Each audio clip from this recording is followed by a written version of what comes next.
What if I told you there's a tiny sea creature that punches faster than a speeding bullet?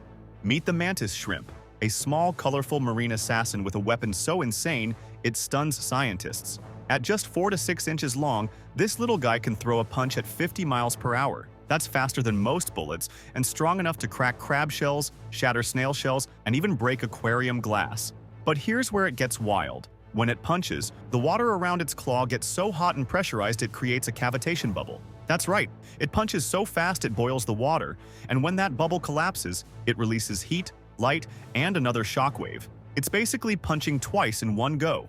Imagine fighting something that hits you before you even see it coming. Its club-like limbs are so durable, engineers are now studying them to design better body armor, aerospace materials, and even robots. And what's crazier, its eyes are just as superpowered. Mantis shrimp can see ultraviolet, polarized light, and 12 color channels compared to our 3.